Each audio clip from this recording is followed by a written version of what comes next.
now what we're getting from these leftist commentators is, I was the whisperer. I was the Trump voter whisperer. Listen to me explain to you now all the things that I secretly knew. I think the Morning Joe crew is in this mashup, but take a look at this shot in 23. Every Democrat that we have ever sat down with dinner with over the past 5 years who have kids that go to colleges say their kids are afraid to speak in class because they'll be canceled. Now, if any of you, which camera? Give me a camera to look at. Boom! Oh, look at that one. If any of you out there say, oh, that's just like a conservative, white, Southern guy, da-da-da, that's where you're losing. As we've said on the show 1,000 times, Democrats should be smarter on the women's athletics thing.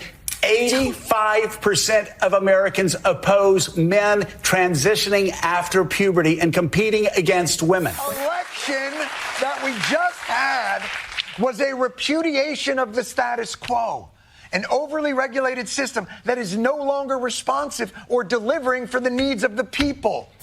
When you did see stories about Trump supporters, they were often mocking them. They were interviewing them. They didn't understand the issues. They were kind of making fun of them. Like, why isn't Kamala Harris going out and talking to more factory workers? Why isn't she like putting on a hard hat and really talking to people, everyday people, a little bit more? Okay. So that's Katie Couric saying they mocked Trump voters, and they shouldn't have done that. She was on Bill Maher's Club Random podcast April 14th saying this, SOT 16. And I feel like, to your point, Bill, the socioeconomic disparities are a lot, and class resentment is a lot, and anti-intellectualism and elitism is what is driving many of these anti-establishment, which are Trump voters, or anti-establishment voters. So I think that is a huge problem that we have to address. I mean, globalization and, the transition from an industrial to a technological society. I mean, I don't know if you've ever been jealous of what someone else has or resentful. It is such a corroding and bitter, almost bile feeling. Right.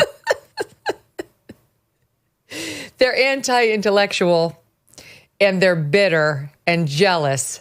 But now she's going to be the whisperer of the Trump voters, Mark, and bring us home to try to understand them better and condemn people who were too judgmental and dismissive of them. Megyn, I'm a little bit sad that you left Brian Stelter out of that mashup. Because I think he's been amazing in writing. I was curious to see how he would deal with analyzing the media coverage.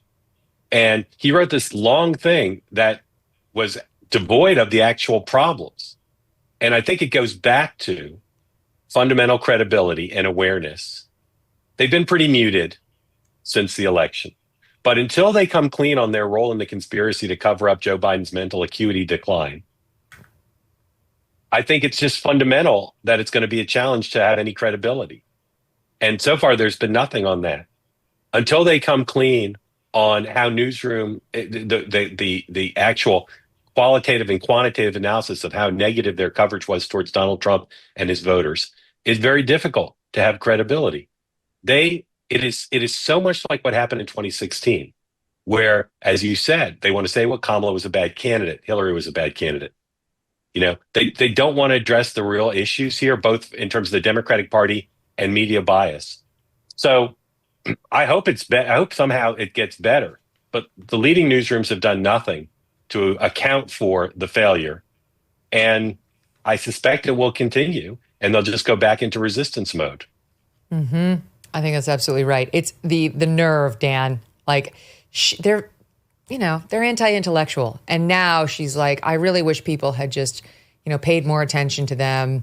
And she's like, now she's like Kamala Harris with her word salad answer. She endorsed Kamala Harris. She openly endorsed Kamala. Like, okay, I don't remember you being honest about her word salad. Some of us endorsed candidates and also were able to be honest about their problem areas.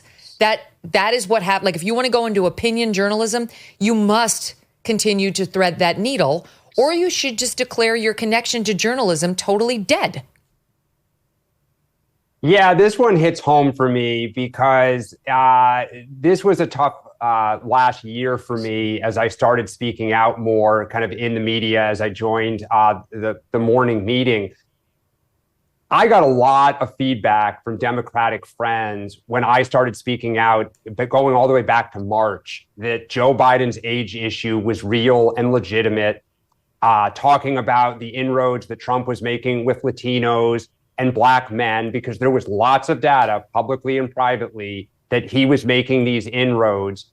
And when Kamala Harris got the nomination, I said after her convention speech, I thought she missed the mark, that she was not filling in the details of what she would do for people. I said after the debate that I thought that while she might have scored a lot of points against Trump, she ultimately lost the debate because she didn't say what she would do for people. The number of Democrats on the Harris and Biden campaigns, at the DNC, and just in general, who sent letters or emails and texts saying, like, you're not being helpful. Like, what are you doing speaking honestly like this? And I just said, look, guys, if you have data that shows I'm wrong, like, I will trumpet it anywhere and everywhere. But everything I'm seeing is that she is struggling and Biden was struggling. And so, Megyn, to your point, that all these people are now coming out and say, oh, well, we knew this and we've been talking about it. And it was, they are right. It was obvious for all to see her weaknesses and, frankly, the party's weaknesses. But there was such a collective, if we give an inch, it's helping Trump. And we can't dare do anything that doesn't prop her up, to the point where I used to joke with people, do you want me to be Baghdad Bob and say the sun rises in the west every day? Yeah, I mean, if that's, and we have a line on the morning meeting that if that's what you want, there are plenty of places for you to go to get that, but it's just not who we are. And so, look, I hate that. I mean, I wish I was wrong, right? I wish Harris had won, but it does kind of really get me, and I guess I should just laugh that all these people are now saying that they, knew this was coming all along. And the last thing I will say is, it drives me nuts, people who say this was not a winnable race. I believe it was absolutely winnable. I believe if you looked at the data, that a lot of people didn't like Biden or Trump. When Harris came into the race, there was general openness to her. And if you watch focus groups between July and October, there was excitement for Harris. There was kind of a like, okay, when am I going to hear from you about what you're going to do for me? Then there's frustration with Harris after that debate. And by October 1 or so, it turned to anger and voters threw their hands up. And you can just see the evolution of the data to the point where, as we talked about the last few weeks of the campaign, I think we did with you and on our show, I don't know how she's going to now turn this Titanic, right? She had all these opportunities and she lost. But I never heard once on MSNBC or the New York Times or any of these places until maybe the last week, the New York Times ran that story like over a weekend. She's having problems with Black men and Latinos, but nobody was willing to say this. Sorry, that was a little bit of a rant. No, you're exactly right. I want to support you with that. That Democratic official who's been making the rounds, she was on with Rich McHugh at News Nation. She was on with Will Cain on his podcast. Lindy Lee, I think her name is. She's been very upset about all the donations that she wrangled for the Democrats and for Kamala, with promises of, a much better outcome, or at least, best guesstimates of a much better outcome, and the reckless spending.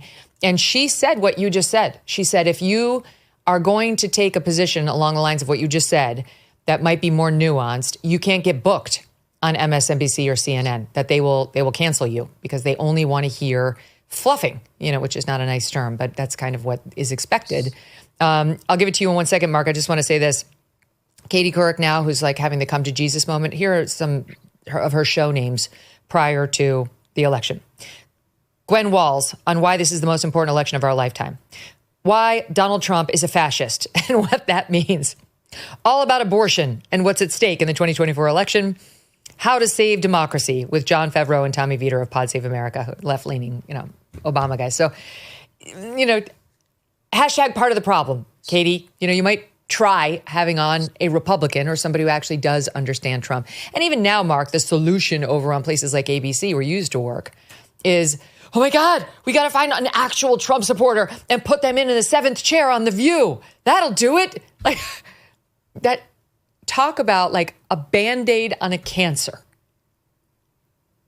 Yeah, I mean, Sean and I and Dan laugh at the Sunday morning public affairs shows. They still are having a bunch of Democrats and then one anti-Trump Republican on their roundtables to analyze the election.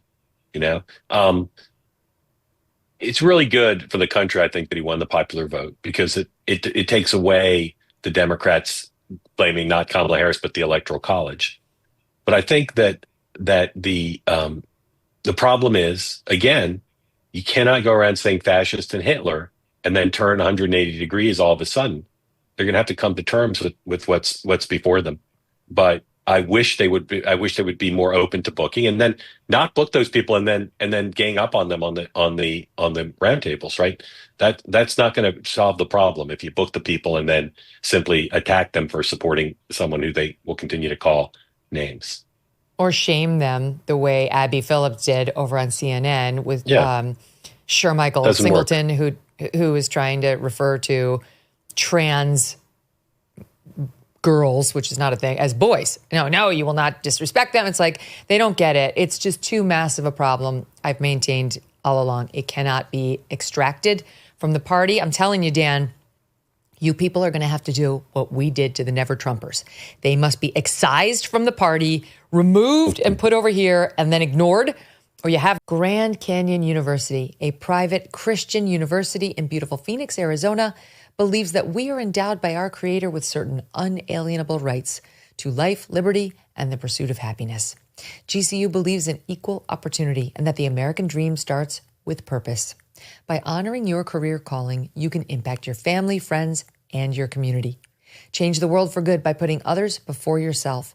Whether your pursuit involves a bachelor's, master's, or doctoral degree, GCU's online, on-campus, and hybrid learning environments are designed to help you achieve your unique academic, personal, and professional goals. With over 340 academic programs, GCU meets you where you are and provides a path to help you fulfill your dreams. The pursuit to serve others is yours.